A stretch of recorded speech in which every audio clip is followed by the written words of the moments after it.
Hello friends, कैसे हो? Hope सब बढ़िया होगे। Welcome to my YouTube channel UGC NET commerce made easy. यहाँ पे आपको पेपर 2 कॉमर्स का complete syllabus from unit 1 to unit 10 करवाया जा रहा है। यूनिट 3 बिजनेस इकोनॉमिक्स की हमारी चल रही है। अब हम उसमें अपना next topic that is price discrimination start करने जा रहे हैं।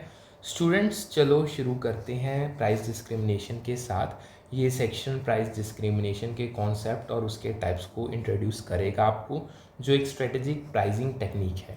ये फर्म्स के रेवेन्यू मैक्सिमाइजेशन और मार्केट सेगमेंटेशन के डायनामिक्स को समझने के लिए बहुत ज़रूरी है। सो देखो, प्राइस डिस्क्रिमिनेशन तब होता है जब एक फर्म सेम प्रोडक्ट के लिए डिफरेंट कस्टमर से अलग अलग प्राइजेस चार्ज करती है उनकी विलिंगनेस टू पे के बेसिस पे, ताकि रेवेन्यू मैक्सिमाइज हो सके। ये फर्म्स के प्राइसिंग फ्लेक्सिबिलिटी और कंज्यूमर बिहेवियर के एक्सप्लॉयटेशन को हाईलाइट करता है। अब इसकी टाइप्स को अगर हम समझें, अब देखते हैं प्राइस डिस्क्रिमिनेशन के डिफरेंट टाइप्स जो इसके वेरियस फॉर्म्स और एप्लीकेशंस को आउटलाइन करते हैं। देखो, पहला, फर्स्ट डिग्री या परफेक्ट प्राइस डिस्क्रिमिनेशन में फर्म हर कंज्यूमर से उनकी मैक्सिमम विलिंगनेस टू पे के हिसाब से प्राइस चार्ज करती है। ये कंज्यूमर सरप्लस को कंप्लीट कैप्चर करता है। फर्स्ट डिग्री प्राइस डिस्क्रिमिनेशन, जिसे परफेक्ट प्राइस डिस्क्रिमिनेशन या पर्सनलाइज्ड प्राइसिंग भी कहते हैं, एक ऐसा प्राइसिंग प्रैक्टिस है जहां सेलर हर कस्टमर से उनके मैक्सिमम विलिंगनेस टू पे के हिसाब से स्पेसिफिक क्वांटिटी के लिए प्राइस चार्ज करता है। ये हाईली टारगेटेड प्राइसिंग अप्रोच बताती है। इसका गोल पूरा कंज्यूमर सरप्लस एक्सट्रैक्ट करना है, जो कंज्यूमर के विलिंगनेस टू पे और एक्चुअल प्राइस के बीच का डिफरेंस होता है, ताकि सेलर के टोटल रेवेन्यू और प्रॉफिट्स मैक्सिमाइज हो सके। ये फर्म के प्रॉफिट मैक्सिमाइजेशन स्ट्रेटजी को एम्फसाइज करती है। चीज़, फर्स्ट डिग्री प्राइस डिस्क्रिमिनेशन में सेलर हर इंडिविजुअल कस्टमर के लिए प्राइस टेलर करता है और उनकी विलिंगनेस टू पे के बेसिस पे यूजली पर्सनलाइज्ड ऑफर्स, नेगोशिएशंस या ऑक्शन जैसे मेथड यूज़ करता है। ये कस्टमाइज प्राइसिंग के मैकेनिज्म को क्लैरिफाई करता है। हर कस्टमर से उनकी मैक्सिमम विलिंगनेस टू पे प्राइस चार्ज करके सेलर कोई भी पोटेंशियल कंज्यूमर सरप्लस एलिमिनेट करता है और पूरा वैल्यू खुद कैप्चर करता है। ये मोनोपोलिस्ट के एक्सट्रीम रेवेन्यू कैप्चर स्ट्रेटजी को रिफ्लेक्ट करती है। चीज़, परफेक्ट प्राइस डिस्क्रिमिनेशन एक प्राइसिंग स्ट्रेटजी है जहां मोनोपोलिस्ट हर कंज्यूमर से उनकी मैक्सिमम विलिंगनेस टू पे चार्ज करता है। ये मैं आपको ऑलरेडी बता चुका हूँ। पूरा कंज्यूमर सरप्लस एक्सट्रैक्ट करता है। होप सो ये आपको क्लियर होगा। ये फर्स्ट डिग्री के थ्योरेटिकल इंडेक्स को रिट्रेट करता है, आपको समझने में हेल्प करता है। इस केस में अगर थोड़ा सा एक बार मैं आपको फिर बताऊं, इस केस में मोनोपोलिस्टिक हर इंडिविजुअल कंज्यूमर के लिए प्राइस कस्टमाइज करता है, हाईएस्ट पॉसिबल प्राइस चार्ज करता है जो हर कंज्यूमर पे करने को रेडी है, ताकि प्रॉफिट्स मैक्सिमाइज हों। ये पर्सनलाइज प्राइसिंग के एक्सट्रीम फॉर्म को रिप्रेजेंट करती है। चीज़, जब मोनोपोलिस्ट सिंगल प्राइस चार्ज करने से परफेक्ट प्राइस डिस्क्रिमिनेशन पे स्विच करता है तो कंज्यूमर सरप्लस रिड्यूस होता है। ये प्राइसिंग स्ट्रेटजी के कंज्यूमर वेलफेयर पे इम्पैक्ट को कैप्चर करता है। कंज्यूमर सरप्लस वो डिफरेंस है जो कंज्यूमर्स प्रोडक्ट के लिए पे करने को विलिंग होते हैं और जो प्राइस वो एक्चुअली पे करते हैं। ये कंज्यूमर बेनिफिट के इकोनॉमिक कॉन्सेप्ट को बताता है। परफेक्ट प्राइस डिस्क्रिमिनेशन के साथ मोनोपोलिस्ट कंज्यूमर सरप्लस को कम्प्लीटली ख़त्म कर देता है, क्योंकि हर कंज्यूमर से उनकी मैक्सिमम विलिंगनेस टू पे चार्ज की जाती है। ये कंज्यूमर सरप्लस के टोटल के कैप्चर को रिफ्लेक्ट करता है।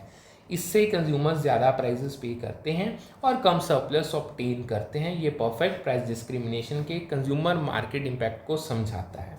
अब दूसरा आता है सेकेंड डिग्री।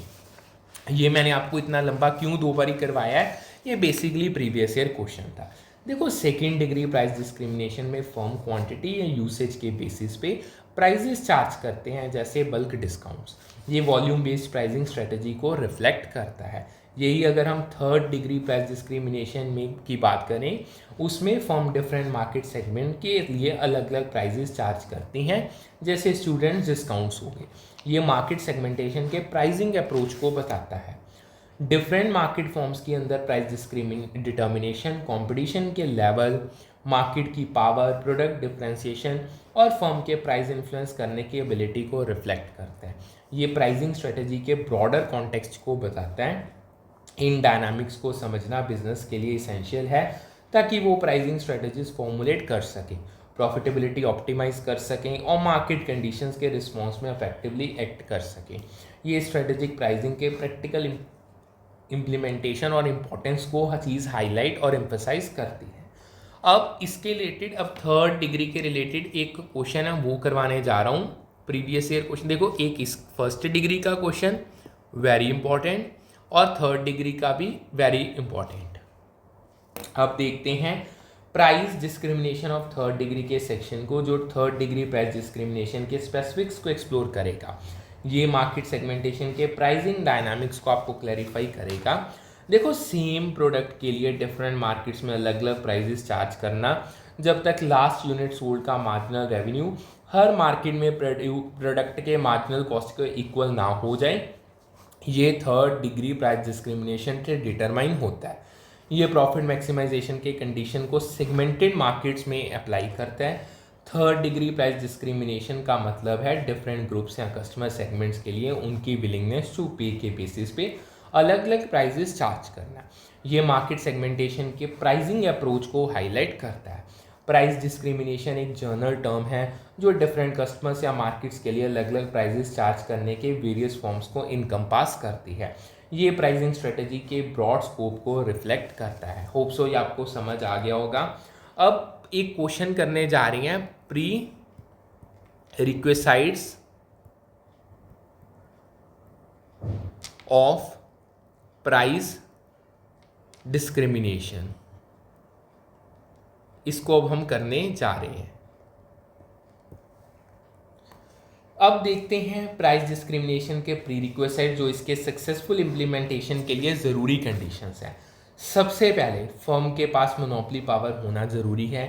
ये प्राइस डिस्क्रिमिनेशन के लिए मार्केट कंट्रोल के रिक्वायरमेंट को बताता है। दूसरा, प्राइस डिस्क्रिमिनेशन अक्सर उन फर्म्स के साथ एसोसिएटेड होता है जिनके पास कुछ डिग्री का मार्केट पावर होता है, ये जो उन्हें डिफरेंट सेगमेंट्स या कस्टमर्स के लिए अलग अलग प्राइजेस सेट करने की परमिशन देता है। ये मार्केट पावर के क्रिटिकल रोल को एम्फसाइज करता है। नेक्स्ट, मार्केट्स को सेपरेटेड और सेगमेंटेड होना चाहिए। ये प्राइस डिस्क्रिमिनेशन के लिए मार्केट डिवीजन की नेसेसिटी को बताता है। प्राइस डिस्क्रिमिनेशन के लिए मार्केट्स या कस्टमर सेगमेंट्स को उनकी विलिंगनेस टू पे के बेसिस पे सेपरेट करने की एबिलिटी ज़रूरी है, जो फर्म को अलग अलग प्राइजेस चार्ज करने देती है। ये मार्केट सेगमेंटेशन के ऑपरेशनल रिक्वायरमेंट्स को क्लैरिफाई करता है। प्रोडक्ट की प्राइस इलास्टिसिटी डिफरेंट मार्केट्स में अलग अलग होनी चाहिए। ये प्राइस डिस्क्रिमिनेशन के इफेक्टिवनेस के लिए डिमांड रिस्पॉन्सिवनेस के वेरिएशन को बताता है। प्राइस डिस्क्रिमिनेशन ज़्यादा इफेक्टिव हो सकते हैं अगर मार्केट्स के क्रॉस प्राइस इलास्टिसिटी में डिफरेंसेस हों, यानी डिफरेंट सेगमेंट्स के कस्टमर प्राइस चेंजेस के प्रति अलग अलग रिस्पॉन्ड करते हैं। ये इलास्टिसिटी के स्ट्रेटेजिक इंपॉर्टेंस को कैप्चर करता है। अब एक जर्नली मैं आपको कुछ चीज़ें बताने जा रहा हूँ, प्रीवियस ईयर क्वेश्चन की फॉर्म में, बट नॉर्मल चीज़ है। देखो, सिंपली एक बार अभी प्राइस डिस्क्रिमिनेशन को मैं अगर रीकैप दूँ, जो ये क्वेश्चन था एक नॉर्मल प्राइस डिस्क्रिमिनेशन का क्वेश्चन था, उसके मीनिंग के रिलेटेड। जो प्राइस डिस्क्रिमिनेशन, अब जो मैं आपको बता रहा हूँ, जो ये एक ओवर आर्किंग कॉन्सेप्ट है और उसकी कंडीशंस में आपको क्लैरिफाई करने जा रहा हूँ एक बार फिर से। देखो, ये सेम प्रोडक्ट या सर्विस के लिए डिफरेंट कस्टमर्स या डिफरेंट मार्केट्स में अलग अलग प्राइजेस चार्ज करने के प्रैक्टिस को रेफर करता है। ये प्राइस डिस्क्रिमिनेशन का ये कोड डेफिनेशन है। प्राइस डिस्क्रिमिनेशन के कंडीशंस मैं बताता हूँ जो इसके सक्सेसफुल इम्प्लीमेंटेशन के लिए बहुत ज़रूरी है। सबसे पहला, फर्म्स के पास कुछ मोनोपोली पावर होना ज़रूरी है। ये मार्केट कंट्रोल के नेसेसिटी को रिट्रेट करता है। प्राइस डिस्क्रिमिनेशन अक्सर उन फर्म्स द्वारा एक्सरसाइज किया जाता है जिनके पास सर्टेन डिग्री का मार्केट पावर होता है, जो उन्हें कस्टमर सेगमेंट्स या मार्केट कंडीशन के बेसिस पे प्राइस सेट करने को इनेबल करता है। ये मार्केट पावर के प्रैक्टिकल रोल को चीज़ हाईलाइट करती है। दूसरा बात करें, प्रोडक्ट के लिए डिफरेंट मार्केट्स में प्राइस इलास्टिसिटी ऑफ डिमांड्स अलग अलग होनी चाहिए। ये डिमांड रिस्पॉन्सिवनेस के वेरिएशन के इंपॉर्टेंस को बताता है। प्राइस डिस्क्रिमिनेशन फिजिबल बनता है जब डिफरेंट कस्टमर सेगमेंट्स या मार्केट्स के cross price elasticity of demands very करती हैं। ये इलास्टिसिटी बेस्ड प्राइसिंग स्ट्रेटजी को एम्फसाइज करता है।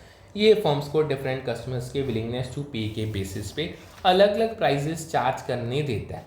ये कंज्यूमर बिहेवियर के एक्सप्लॉयटेशन के मैकेनिज्म्स को क्लैरिफाई करता है।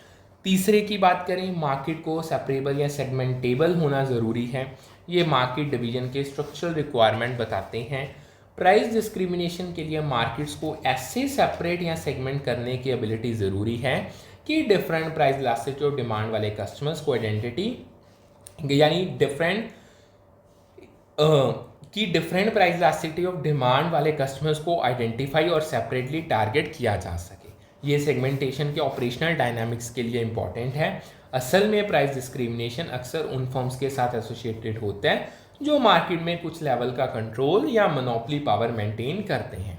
ये मार्केट पावर के सेंट्रल रोल को हाईलाइट करते हैं। अब आगे चलते हैं। यही क्वेश्चन है कंडीशंस का, उसको थोड़ा सा अच्छे से फिर एक बार समझ लेते हैं। ये प्रीवियस ईयर क्वेश्चन ही है। देखो, प्राइस डिस्क्रिमिनेशन के जो नेसेसरी कंडीशन है उसमें सबसे पहला प्री रिक्वेस्ट साइट्स भी मैंने आपको बता दिए हैं। चलो, पहला आता है मार्केट्स में इम्परफेक्ट कंपटीशन होना चाहिए। ये प्राइस डिस्क्रिमिनेशन के लिए नॉन कॉम्पिटिटिव मार्केट स्ट्रक्चर के रिक्वायरमेंट को हाईलाइट करता है। दूसरा, मार्केट सेपरेबल होनी चाहिए। ये मार्केट सेगमेंटेशन के नेसेसिटी को रिफ्लेक्ट करता है। तीसरे की बात करें, डिफरेंट मार्केट्स में डिमांड की इलास्टिसिटी अलग अलग होनी चाहिए। ये इलास्टिसिटी वेरिएशन के क्रिटिकल रोल को हाईलाइट करता है। अब अगेन एक और क्वेश्चन था कंडीशंस के रिलेटेड ही है, एक बार फिर मैं आपको थोड़ा सा रिपीट कर देता हूँ। देखो, प्राइस डिस्क्रिमिनेशन सक्सेसफुल प्रैक्टिस करने के लिए नीचे अब जो मैं आपको बताने जा रहा हूँ ये कंडीशंस बहुत ज़रूरी हैं। ये इम्प्लीमेंटेशन के लिए इम्पॉर्टेंट है। फर्म के पास सबसे पहला मार्केट पावर होना ज़रूरी है। ये प्राइस कंट्रोल की नेसेसिटी को एम्फसाइज करता है। मार्केट पावर फर्म की मार्केट प्राइसेस को इन्फ्लुएंस करने की एबिलिटी को रेफर किया जाता है। ये प्राइसिंग कंट्रोल के इकोनॉमिक कॉन्सेप्ट को क्लैरिफाई करता है। प्राइस डिस्क्रिमिनेशन फर्म की कस्टमर्स को सेगमेंट करने और उनकी विलिंगनेस टू पे के बेसिस पे अलग अलग प्राइजेस चार्ज करने की एबिलिटी पे रिलाई करता है। ये सेगमेंटेशन बेस्ड प्राइसिंग के मैकेनिज्म को हाईलाइट करता है। इसके लिए कुछ डिग्री का मार्केट पावर ज़रूरी है। ये मार्केट कंट्रोल के प्री रिक्वेस्ट्स बताते हैं। एक मार्केट के कंज्यूमर्स के लिए दूसरे मार्केट के कंज्यूमर्स को सेल करना मुश्किल होना चाहिए। जो सेकेंड चीज़ है, ये रीसेल प्रिवेंशन के रिक्वायरमेंट को रिफ्लेक्ट करता है। अब जो ये मैंने अभी लाइन बोली है ना, ये एक स्टेटमेंट की फॉर्म में इसमें से ही एक क्वेश्चन आया था। ये स्टेटमेंट बिल्कुल ठीक थी। ये प्राइस डिस्क्रिमिनेशन की ऑपरेशनल फिजिबिलिटी को कंफर्म करती थी। देखो, प्राइस डिस्क्रिमिनेशन मार्केट्स को ऐसे सेगमेंट करने पे रिलाई करता है जो कंज्यूमर्स को प्रोडक्ट या सर्विस को मार्केट्स के बीच रीसेल या आर्बिट्रेज करने से प्रिवेंट या डिस्करेज करते हैं। यह मार्केट सेपरेशन के क्रिटिकल रोल को बताता है। होप सो आपको ये समझ आ गया होगा। अब हम एक लास्ट टॉपिक करने जा रहे हैं, 2 टॉपिक्स रह गए हैं। अब एक बार फिर बात करते हैं परफेक्ट प्राइस डिस्क्रिमिनेशन की, जो first degree of price discrimination के एक्सट्रीम केस को एक्सप्लोर करती है। ये मोनोपोलिस्ट के मैक्सिमम रेवेन्यू कैप्चर स्ट्रेटेजी को आपको क्लैरिफाई करेगी। देखो, परफेक्ट प्राइस डिस्क्रिमिनेशन के एक्सट्रीम केस में मोनोपोली प्रोड्यूसर के पास हर कंज्यूमर की विलिंगनेस टू पे का परफेक्ट नॉलेज होता है और वो हर कंज्यूमर से प्रोडक्ट या सर्विस के लिए उनकी मैक्सिमम विलिंगनेस टू पे चार्ज कर सकता है।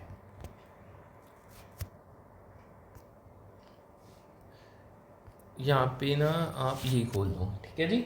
ये अल्टीमेट प्राइसिंग कंट्रोल को रिफ्लेक्ट करता है। इसका मतलब है कि प्रोड्यूसर पूरा कंज्यूमर सरप्लस कैप्चर करता है जो कंज्यूमर के विलिंगनेस टू पे और एक्चुअल पे किए प्राइस के बीच का डिफरेंस होता है। ये कंज्यूमर सरप्लस के कंप्लीट अप्रोप्रिएशन बताता है।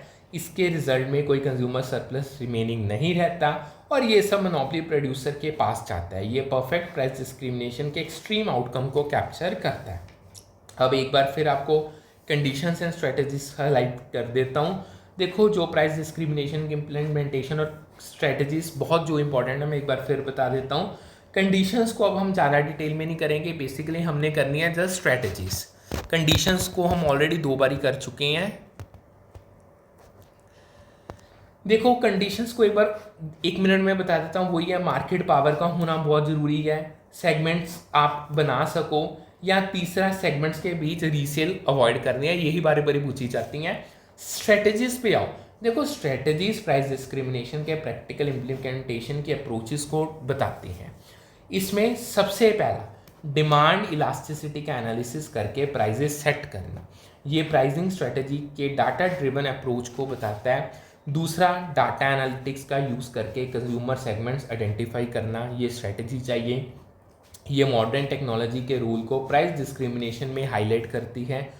तीसरा, रियल टाइम एडजस्टमेंट्स के लिए डायनामिक प्राइसिंग इंप्लीमेंट करना, ये फ्लेक्सिबल प्राइसिंग के स्ट्रेटेजिक इंपॉर्टेंस को बताता है। होप सो ये आपको समझ आ गया होगा। अब एक ओवरऑल जो आपको छोटा सा टॉपिक है इसी का ही है, that is related to applications. देखो अब बात करते हैं एप्लीकेशन एंड इम्प्लीकेशन की। एक बार दोबारा से मैं आपको बताता हूँ जो प्राइस डिस्क्रिमिनेशन के प्रैक्टिकल यूसेस और ब्रॉडर इम्पैक्ट्स को एक्सप्लोर अब मैं अब करने वाला हूँ, जो मैं आपको समझाने वाला हूँ। देखो एप्लीकेशंस प्राइस डिस्क्रिमिनेशन के प्रैक्टिकल बेनिफिट्स को डिस्कस करती हैं। फर्म्स के रेवेन्यू और मार्केट रीच को इन्हांस करता है। पहला बात करें, कंज्यूमर सरप्लस कैप्चर करके रेवेन्यू इंक्रीज होता है, ये प्राइस डिस्क्रिमिनेशन के फाइनेंशियल बेनिफिट्स को हाईलाइट करता है। दूसरा बात करें, प्राइस सेंसिटिव सेगमेंट्स तक मार्केट रीच एक्सपैंड होती है, ये प्राइस डिस्क्रिमिनेशन के इंक्लूसिव मार्केट स्ट्रेटजी बताता है। इम्प्लीकेशंस की बात करें, इम्प्लीकेशंस प्राइस डिस्क्रिमिनेशन के ब्रॉडर कॉन्सिक्वेंसेस को डिस्कस करती हैं जो एथिकल और रेगुलेटरी कंसर्न को रेस करता है। इसमें सबसे पहला एथिकल कंसर्न रेस हो सकते हैं, जैसे फेयरनेस के इश्यूज आ सकते हैं, ये प्राइस डिस्क्रिमिनेशन के सोशल इम्प्लीकेशंस हैं। दूसरा, एंटी कॉम्पिटिटिव प्रैक्टिस के लिए रेगुलेटरी स्क्रूटिनिटी हो सकती है, ये प्राइस डिस्क्रिमिनेशन के लीगल रिस्क हैं। अब एक नॉर्मल सा क्वेश्चन है, that is related to graphical representation. देखो अब देखते हैं ग्राफिकल रिप्रेजेंटेशन जो प्राइस डिस्क्रिमिनेशन की इक्विलिब्रियम को विजुअली एक्सप्लोर करने में आपको हेल्प करती है। ये सेगमेंटेड मार्केट्स के प्राइसिंग डायनामिक्स बताती है। इसमें जो एक्स एक्सिस हैं आउटपुट को रिप्रेजेंट करती हैं, ये प्रोडक्शन क्वांटिटी के प्रोग्रेशन को डिफाइन करता है। जो वाई एक्सिस है कॉस्ट और प्राइस को रिप्रेजेंट करती है, ये फाइनेंशियल मैट्रिक्स के मेजरमेंट को बताता है। कर्व्स की बात करें, कर्व्स में हर मार्केट के लिए सेगमेंटेड डिमांड कर्व और हर सेगमेंट के लिए मार्जिनल रेवेन्यू कर्व शामिल होते हैं। ये प्राइस डिस्क्रिमिनेशन के सेगमेंटेड प्राइसिंग स्ट्रक्चर को ग्राफिकली रिप्रेजेंट करते हैं। इक्विलिब्रियम तब होता है जब फर्म हर सेगमेंट के लिए प्राइजेस वहाँ सेट करती है जहाँ MCMR के बराबर होता है। ये प्राइस डिस्क्रिमिनेशन के प्रॉफिट मैक्सिमाइजिंग इक्विलिब्रियम को विजुअली कैप्चर करने में आपको हेल्प करता है। सो यहाँ पे हम आज का सेशन करते हैं वाइंड अप। होप सो आपको जितना करवाया उतना अच्छे से समझ आ गया होगा। कोई डाउट है तो आप पूछ सकती हो। सो मिलते हैं with a new session with a new set of topics. Thank you.